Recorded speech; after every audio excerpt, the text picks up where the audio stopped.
बड़े भाई साहब। लेखक मुंशी प्रेमचंद।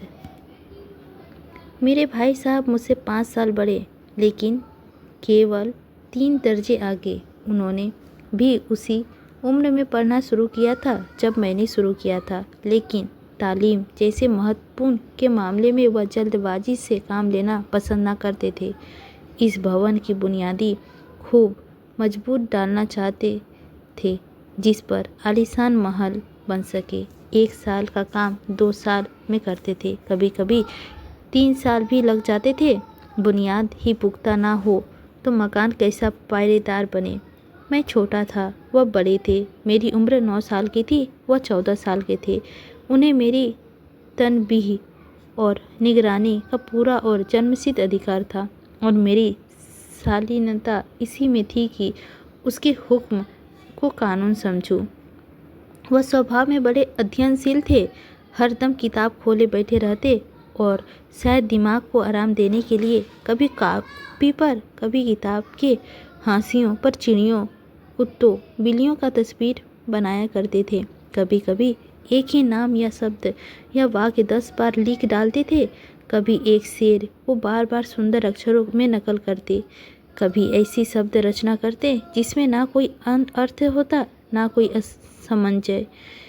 मसलन एक बात उनकी कॉपी पर यह मैंने इबारत देखी, स्पेशल अमीना, भाइयों भाइयों, दरअसल भाई भाई, राधेश्याम, श्रीयुक्त राधेश्याम। 1 घंटे तक इसके बाद एक आदमी का चेहरा बना हुआ था। मैंने बहुत चेष्टा की कि इस पहेली को कोई अंत निकालूं, लेकिन असफल रहा, और उनसे पूछने का साहस ना हुआ। वह 9वीं जमात में थे, मैं 5वीं में। उनकी रचनाओं को समस्याओं मेरे लिए छोटा मुँह बड़ी बात थी। मेरा जी पढ़ने में बिल्कुल ना लगता था। 1 घंटा भी किताब लेकर बैठना पहाड़ था। मौके पाते ही हॉस्टल से निकलकर मैदान में आ जाता, और कभी कंकड़ियाँ उछालता, कभी कागज़ की तितलियाँ उड़ाता, और कहीं कोई साथ मिल गया तो पूछना ही क्या। कभी 4 दीवारी पर चढ़कर नीचे कूद रहे हैं, कभी फटाक पर सवार उसे आगे पीछे चलाते हुए मोटरकार का आनंद उठा रहे हैं।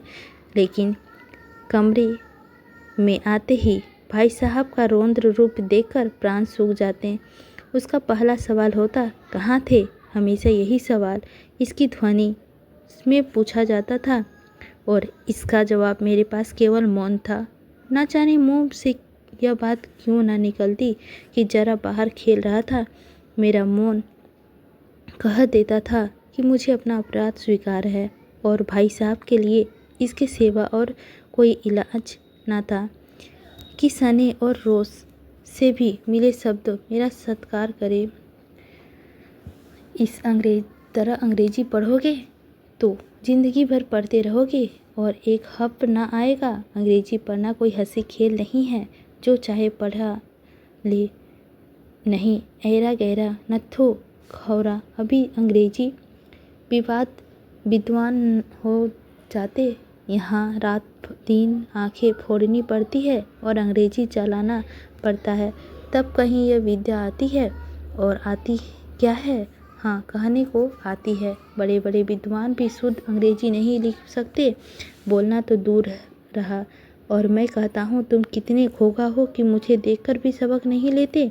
मैं कितनी मेहनत करता हूँ, तुम अपनी आँखों देखते हो? अगर नहीं देखते तो यह तुम्हारी आँखों का कसूर है, तुम्हारी बुद्धि का कसूर है। इतने मेले तलाशे होते हैं, मुझे तुमने कभी देखने जाते देखा है? रोज़ ही क्रिकेट और हॉकी मैच होते हैं। मैं पास नहीं फटकता, हमेशा पढ़ता रहता हूँ। उस पर भी 1-1 दर्जे में 2-2, 3-3 साल पढ़ा रहता हूँ। फिर तुम कैसे आशा करते हो कि तुम यूँ खेल खुद में वक्त गंवाकर पास हो जाओगे? मुझे तो 2 ही 3 साल लगते हैं। तुम उम्र भर इसी दर्जे में पड़े सड़ते रहोगे। अगर तुम्हें इस तरह उम्र गंवानी है तो बेहतर है घर चले जाओ और मज़े में गुल्ली डंडा खेलो। दादा का गाड़ी कमाई के रुपये क्यों बर्बाद कर रहे हो? मैं यह लताड़ सुनकर आंसू बहाने लगता। जवाब ही क्या था? अपराध तो मैंने किया, लताड़ कौन सहे? भाई में साहब उपदेश की कला में निपुण थे। ऐसी ऐसी लगती बातें कहते, ऐसे ऐसे सूती बांध चलाते कि मेरे जिगर के टुकड़े टुकड़े हो जाते और हिम्मत छूट जाती। इस तरह जान तोड़कर मेहनत करने की शक्ति मैं अपने को ना पाता था और उस निराशा में जरा देर के लिए मैं सोचने लगता, क्यों ना घर चला जाऊं। जो काम मेरे बूते से बाहर है उसमें हाथ डालकर क्यों अपनी ज़िंदगी खराब करूं। मुझे अपना मूर्ख रहना मंजूर था, लेकिन उतनी मेहनत तो चक्कर आ जाता था। लेकिन घंटे 2 घंटे बाद निराशा के बादल फट जाते और मैं इरादा करता कि आगे मैं खूब जी लगा कर पढ़ूंगा। चटपट एक टाइम टेबल बना डालता, बिना पहले से नक्शा बनाए, बिना कोई स्कीम तैयार किए काम कैसे शुरू करूं। टाइम टेबल की खेलकूद में मद बिल्कुल उड़ जाती। प्रातःकाल 6 बजे उठना, मुंह हाथ धो नाश्ता कर पढ़ने बैठ जाना। 6 से 8 बजे तक अंग्रेजी, 8 से 9 बजे हिसाब, 9 से 9:30 बजे तक इतिहास, फिर भोजन और स्कूल। 3:30 बजे स्कूल से वापस आधा घंटा आराम। 4 से 5 तक भूगोल, 5 से 6 तक ग्रामर, आधा घंटा हॉस्टल के सामने ही टहलना। 6:30 बजे 7 तक अंग्रेजी कंपोजिशन, फिर भोजन करके 8 से 9 तक अनुवाद, 9 से 10 तक हिंदी, 10 से 11 तक विविध विषय, फिर विश्राम। मगर टाइम टेबल बना लेना एक बात है, उस पर अमल करना दूसरी बात। पहले ही दिन से उसकी अवहेलना शुरू हो जाती। मैदान की वह सुखद हरियाली, हवा के वह हल्के हल्के झोंके, फुटबॉल की उछल कूद, कबड्डी के वह घाव धात, वॉलीबॉल की वह तेजी में फुर्ती मुझे अघात और अनिवार्य रूप से खींच ले जाती और वहाँ जाते ही मैं सब कुछ भूल जाता। वह जानलेवा टाइम टेबल का आँख फोड़ पुस्तकें किसी की याद न रहती और फिर भाई साहब की नसीहत और वसीहत का अवसर मिल जाता। मैं उसके सोए में भागता, उसकी आंखें से दूर रहने की चेष्टा करता, कमरे में इस तरह दबे पाँव आता कि उन्हें खबर ना हो। उनकी नज़र मेरी ओर उठी और मालूम प्राण निकले।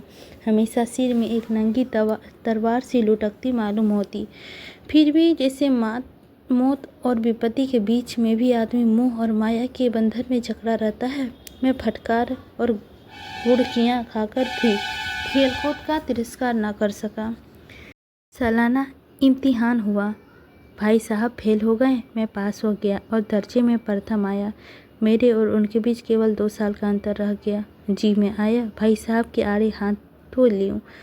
आपकी वह घोर तपस्या कहाँ गई? मुझे देखिए, मज़े में खेलता भी रहा और दर्जे में अव्वल भी हूँ। लेकिन वह इतने दुख और उदास थे कि मुझे उनसे दिली हमदर्दी हुई और उसके घाव पर नमक छिड़कने का विचार ही लज्जास्पद जान पड़ा। हाँ, अब मुझे अपने ऊपर कुछ अभिमान हुआ और आत्मसम्मान भी बढ़ गया। भाई साहब का वह रोब मुझ पर ना रहा। आज़ादी से खेलकूद का करीब होने लगा। दिल मजबूत था। अगर उन्होंने फिर मेरे फजीहत की तो साफ साफ कह दूंगा, अपना खून जलाकर कौन सा तीर मार लिया। मैं तो खेलते कूदते दर्जे में अव्वल आ गया। जवान में यह हेकड़ी जताने का साहस ना होने पर भी मुझे रंग साफ ढंग से जाहिर होता कि भाई साहब का वह आतंक अब मुझे पर ही नहीं है। भाई साहब ने मुझे भाप लिया। उनकी सहज बुद्धि बड़ी तीव्र थी और एक दिन जब मैं भोर से सारा समय गुल्ली डंडा के भेंट करने ठीक भोजन के समय लौटा तो भाई साहब ने मानो तलवार खींच ली और मुझ पर टूट पड़े। देखता हूँ इस साल पास हो गए और दर्जे में अव्वल आ गए तो तुम्हें दिमाग हो गया है भाई। मगर भाईजान, घमंड तो बड़े बड़े का ही नहीं रहा। तुम्हारी क्या हस्ती है, इसीलिए तो रावण का हाल तो पढ़ा ही होगा। उसमें चरित्र तो तुमने कौन सा उपदेश लिया? यूं ही पढ़े गए। महज इम्तिहान पास कर लेना कोई चीज़ नहीं, असल चीज़ तो बुद्धि का विकास। जो कुछ पढ़ो उसका अभिप्राय समझो। रावण भूमंडल का स्वामी था, ऐसे राजाओं को चक्रवर्ती कहते हैं। आजकल अंग्रेजों का राज्य का विस्तार बहुत बढ़ा हुआ है, पर उन्हें चक्रवर्ती नहीं कह सकते। संसार में अनेकों राष्ट्र अंग्रेजों का आधिपत्य स्वीकार नहीं करते। बिल्कुल स्वाधीन है। रावण चक्रवर्ती राजा था। संसार के सभी महीप उसे कर देते थे। बड़े बड़े देवता उसकी गुलामी करते थे। आग और पानी के देवता भी उसके दास थे। मगर उसका अंत क्या हुआ? घमंड ने उसका नाम निशान तक मिटा दिया। कोई उसे एक चुल्लू भर पानी देने वाला भी नहीं बचा। एक आदमी जो कुकर्म चाहे करे पर अभिमान ना करे। इतराए नहीं, अभिमान किया तो दीन दुनिया से गया। शैतान का हाल भी पढ़ा ही होगा। उसे यह अभिमान हुआ था कि ईश्वर का उससे बढ़कर सच्चा भक्त कोई ही नहीं। अंत में यह हुआ कि स्वर्ग से नरक में ढकेल दिया गया। सोहे रूम में ने भी एक बार अहंकार किया, भीख मांग मांग कर मर गया। तुमने तो अभी केवल एक दर्जा पास किया है और अभी से तुम्हारा सिर फिर गया। अब तो तुम आगे बढ़ चुके। यह समझ लो कि तुम अपनी मेहनत से नहीं पास हुए। अंधे का हाथ बटेर लग गई, मगर बटेर केवल एक हाथ ही लग सकती है, बार बार नहीं। कभी कभी गुल्ली डंडे में भी आधा चोट निशाना पड़ जाता है। उससे कोई सफल खिलाड़ी नहीं हो जाता। सफल खिलाड़ी वह है जिसका कोई निशान खाली ना जाए। मैं फेल होने पर ना जाऊं। मेरे दर्जे में आओगे तो दांतों पसीना आ जाएगा। जब अलजबरा और ज्योमेट्री के लोहे के चने चबाने पड़ेंगे और इंग्लिस्तान के इतिहास पढ़ना पड़ेगा। बादशाहों के नाम याद रखना आसान नहीं। 8-8 हेरनी हो गुजरी है। कौन सा कांड किस हेनरी के समय हुआ, क्या याद कर लेना आसान समझते हो? हेनरी 7वें की जगह हेनरी 8वें लिखा और अब नंबर गायब। सपाचट सिफर भी ना मिलेगा। सिफर भी हो किस ख्याल में? दर्जनों का जेम्स हुए हैं, दर्जनों विलियम्स, कोड़ियों चार्ल्स। दिमाग चक्कर खाने लगता है, आधी रोग हो जाता है। इन अभागों के नाम भी नहीं जुटते थे। एक ही नाम के पीछे दोयम सोयम चाहरू मंजूम लगाते चले आ गए। मुझसे पूछते तो 10 लाख नाम बता देते। और ज्योमेट्री तो बस खुदा का परवाह। अ ब ज की जगह अ ज ब लिख दिया और सारे नंबर कट गए। कोई इन निर्दयी मुहतिमों से नहीं पूछता कि आखिर अ ब ज और अ ज ब में क्या फ़र्क है, और व्यर्थ की बातों के लिए क्यों छात्रों के खून काटते हो। दाल भात रोटी खाई या भात दाल रोटी खाई, इसमें क्या रखा है? मगर इन प्रशिक्षकों को क्या परवाह। वह तो वही देखते हैं कि पुस्तक में लिखा है। चाहते हैं कि लड़के अक्षर अक्षर रट डालें और इसी रटन में का नाम शिक्षा रख छोड़ा है। और आखिरी इन बेसिर पैर की बातों के पढ़ने की क्या फ़ायदा। इस रेखा पर वह लंबा गिरा दो तो आधार लंब से दोगुना होगा। पूछिए इससे प्रयोजन? दोगुना नहीं, चौगुना हो जाएगा या आधा ही रहेगा मेरी बला से। लेकिन परीक्षा के पास होना है तो यह खुराफात याद करनी पड़ेगी। कह दिया। समय की पाबंदी पर एक निबंध लिखो जो 4 पन्नों से कम ना हो। अब आप कॉपी सामने खोले, हाथ कलम में लिए, उसके नाम के रोइए। कौन जानता है कि समय की पाबंदी बहुत अच्छी बात है। इससे आदमी के जीवन का संगम आ जाता है, दूसरे के का उत्सन्य होने लगता है और इसके कारोबार की उन्नति होती है। लेकिन इस समय की बात तो 4 पन्ने कैसे लिखे? इस बात एक वाक्य में कही जा सके, उस 4 पन्ने लिखने की ज़रूरत। मैं तो इसे हिमायत करता हूँ। यह तो समय का विफायत नहीं बल्कि उसका दुरुपयोग है। व्यर्थ में किसी बात को ठूस दिया। हम चाहते हैं कि आदमी को कुछ करना हो, चटपट कह दे और अपनी राह ले, मगर नहीं, आपको 4 पन्ने रंगने पड़ेंगे, चाहे जैसे लिखिए, और पन्ने भी पूरे फुल स्टेप आकार के। यह छात्रों पर अत्याचार नहीं तो क्या है? अनर्थ तो यह है कि कहा जाता है संक्षेप में लिखो। समय की पाबंदी पर संक्षेप में एक निबंध लिखो, एक 4 पन्नों से कम ना हो। ठीक संक्षेप में 4 पन्ने हुए नहीं, शायद 200 पन्ने लिखवाते। तेज भी दौड़िए और धीरे धीरे भी है, उल्टी बात है यह नहीं। बालक भी इतनी सी बात समझ सकता है, लेकिन इन अध्यापकों को इतनी तमीज़ भी नहीं। उस पर दावा है कि हम अध्यापक हैं। मेरे दर्जे में आओगे लल्ला? ये तो सारे पापड़ बेलने पड़ेंगे और अब आटे दाल का भाव मालूम होगा। इस दर्जे में अव्वल आ गए हो तो जीवन पर पाँव नहीं रखते। इसीलिए मेरा कहना मान लीजिए। लाख फेल हो गया हूँ, लेकिन तुमसे बड़ा हूँ। संसार का मुझे तुमसे कहीं ज़्यादा अनुभव है। जो कुछ कहता हूँ उसे गिरह बांधिए, नहीं पछताएगा। स्कूल का समय निकट था। नहीं ईश्वर जाने यह उपदेश माला कब समाप्त होती। भोजन आज मुझे निस्वाद सा लग रहा था। जब पास होने पर यह तिरस्कार हो रहा है तो फेल हो जाने पर शायद प्राण ही निकल जाए। भाई साहब ने अपने दर्जे की पढ़ाई जो भयानक चित्र खींचा था, उससे मुझे भयभीत कर दिया। स्कूल छोड़कर घर नहीं भागा, यही ताज्जुब है। लेकिन इतने तिरस्कार पर भी पुस्तकों से मेरी अरुचि ज्यों की त्यों बनी रही। खेलकूद का कोई अवसर हाथ से ना छूटने देता। पढ़ता भी, मगर बहुत कम। बस इतना रोज कि टास्क पूरा हो जाए और दर्जे में जलील ना होना पड़े। अपने ऊपर विश्वास पैदा हुआ और फिर लुप्त हो गया। फिर चोरों सा जीवन काटने लगा। भाग 3।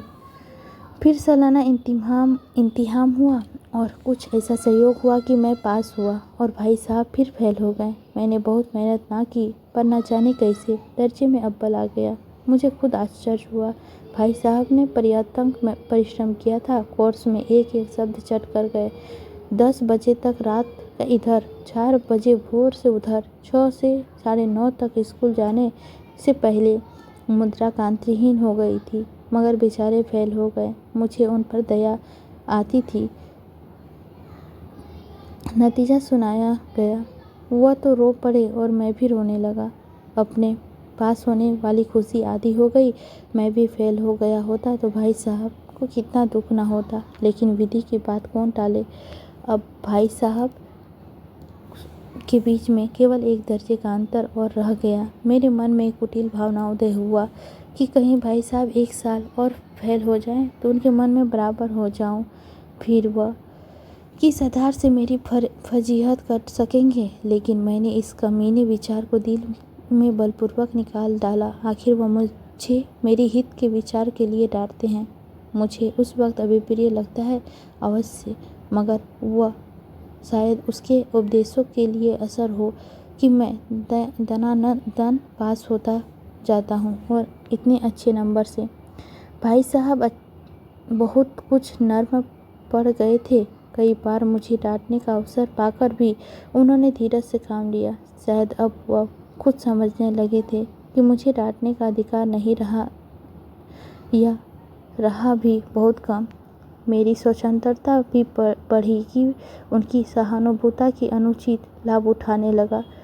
मुझे कुछ ऐसी धारणा हुई कि मैं तो पास ही हो जाऊंगा, पढ़ूं या ना पढ़ूं।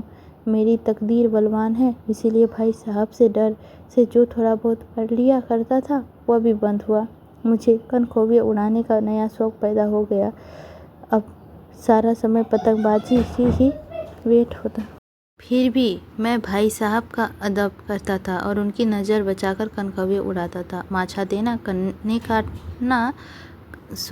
बांधना, पतंग टूर्नामेंट की तैयारी आदि समस्या अब गुप्त रूप से हल की जा सकती थी। मैं भाई साहब को यह संदेह न करने देना चाहता था कि उनका सम्मान और लिहाज मेरी नज़रों में कम हो गया है। एक दिन संध्या समय हॉस्टल से दूर एक कनकौ लुटाने बेहद सा दौड़ा जा रहा था। आंखें आसमान की ओर थी और मन उस आकाशगामी पथी की ओर जो मंद गति से झूमता पतंग की ओर चला जा रहा था। मानो कोई आत्मा स्वर्ग से निकलकर विरक्त मन में नए संस्कार ग्रहण करने जा रहा हो। बालकों ने एक पूरी सेना लंगे और झाड़दार बांस लिए उनका स्वागत करने को दौड़ रही हो। किसी को अपने आगे पीछे की खबर ना थी। सभी मानो उस पतंग के साथ आकाश में उड़ रही हो जहाँ कुछ समतल, ना मोटर कारें हैं, ना ड्रम, ना गाड़ियाँ। सहसा भाई साहब की मेरी मुठभेड़ हो गई, जो शायद बाजार से लौट रहे थे। उन्होंने वहीं मेरा हाथ पकड़ लिया और उग्र भाव से बोले, इन बाजारी लौंडों के साथ थैले में कनखवे के लिए दौड़ता तुम्हें शर्म नहीं आती? तुम्हें इसका भी कुछ लिहाज नहीं है? अब नीची जमात में नहीं हो बल्कि 8वीं जमात में आ गए हो और मुझसे केवल 1 दर्जे नीचे हो। आखिर आदमी को कुछ तो अपनी पोजीशन का ख्याल रखना चाहिए। एक ज़माना था कि लोग 8वां दर्जा पास करके नवाब तहसीलदार हो जाते थे। मैं कितने ही मिडिलचियों को जानता हूँ जो आज अव्वल दर्जे में डिप्टी मैनेजर और सुपरिटेंडेंट है। कितने ही 8वीं जमात वाले हमारे लीडर और समाचार पत्रों के संपादक हैं। बड़े बड़े विद्वान उनकी मतहाती में काम करते हैं और तुम उसी 8वें दर्जे में आकर बाजारी लौंडों के साथ कनखवे के लिए दौड़ रहे हो। मुझे तुम्हारी इस काम अक्ली पर दुख होता है। तुम जहीन हो, इसमें शक नहीं, लेकिन वह जहीन किस काम का जो हमारे आत्मगौरव का हत्या कर डाले। तुम अपने दिल को समझाते होंगे मैं भाई साहब के महज 1 दर्जा नीचा हूँ और अब उन्हें मुझको कुछ करने का हक नहीं है। लेकिन यह तुम्हारी गलती है। मैं तुमसे 5 साल बड़ा हूँ और चाहे आज तुम मेरी जमात में आ जाओ और परीक्षकों का यह हाल, तो निसंदेह अगले साल तुम मेरे समकक्ष हो जाओ तो शायद 1 साल बाद तुम मुझसे आगे निकल जाओ। लेकिन मुझसे और तुमसे जो 5 साल का अंतर है वह तुम क्या खुदा भी नहीं मिटा सकता। मैं तुमसे 5 साल बड़ा हूँ और हमेशा रहूँगा। मुझे दुनिया का और ज़िंदगी का और तजुर्बा है। तुम उसकी बराबरी नहीं कर सकते, चाहे तुम MA फिल और लीट ही क्यों ना हो जाओ। समझ किताबें पढ़ने से नहीं आती, दुनिया देखने से आती है। हमारी अम्मी ने कोई दर्जा पास नहीं किया और दादा भी शायद 5वीं 8वीं जमात से आगे नहीं आ गए, लेकिन हम दोनों चाहे सारी दुनिया की विद्या पढ़ ले, अम्मा और दादा को हमें समझाने और सुधारने का अधिकार हमेशा रहेगा। केवल इसीलिए हम कि वे हमारे जन्मदाता है, बल्कि इसलिए कि उन्हें दुनिया का हमसे ज़्यादा तजुर्बा है और रहेगा। अमेरिका के किस तरह से राज व्यवस्था है और 8वें हेरनी में कितने विभाग हैं और आकाश में कितने नक्षत्र है, यह बातें चाहे उन्हें ना मालूम हो, लेकिन हजारों ऐसी बातें हैं जिसका ज्ञान उन्हें हमसे और तुमसे ज़्यादा है। देव ना करे आज मैं बीमार हो जाऊं तो तुम्हारे हाथ पाँव फूल जाएंगे। दादा को तार देने के सिवा तुम्हें और कुछ ना सूझेगा, लेकिन तुम्हारी जगह पर दादा हो तो किसी को तार ना दे, ना घबराए, ना बदहवास हो। पहले खुद मर्ज पहचान कर इलाज करेंगे, उससे सफल ना हुए तो किसी डॉक्टर को बुलाएंगे। बीमारी तो गैर बड़ी चीज़ है। तुम तो इतना भी नहीं जानते कि महीने भर का खर्च महीने भर कैसे चले। जो कुछ दादा भेजते हैं उसे हम 20-22 तक खर्च कर डालते हैं और पैसे पैसे का मुमताज हो जाता है। नाश्ता बंद हो जाती है, धोबी और नाई का मुंह चुराने लगते हैं। लेकिन जितना आज हम और तुम खर्च कर रहे हैं उससे आधे में दादा ने अपनी उम्र का बड़ा भाग इज्जत और नेक नामी के साथ निभाया है और एक कुटुंब का पालन किया है जिसमें हम सब मिल के 9 आदमी थे। अपने हेडमास्टर साहब को देखो, MA है कि नहीं और यहाँ के MA नहीं, ऑक्सफोर्ड के 1000 रुपये पाते हैं, लेकिन उसके घर इंतज़ाम कौन करता? उनकी बूढ़ी माँ। हेडमास्टर साहब की डिग्री यहाँ आकर बेकार हो गई। पहले खुद घर का इंतज़ाम करते थे, पूरा खर्च ना पड़ता था, कर्जदार रहते थे। जब से उनकी माताजी ने प्रबंध अपने हाथ में ले लिया है, जैसे घर में लक्ष्मी आ गई है।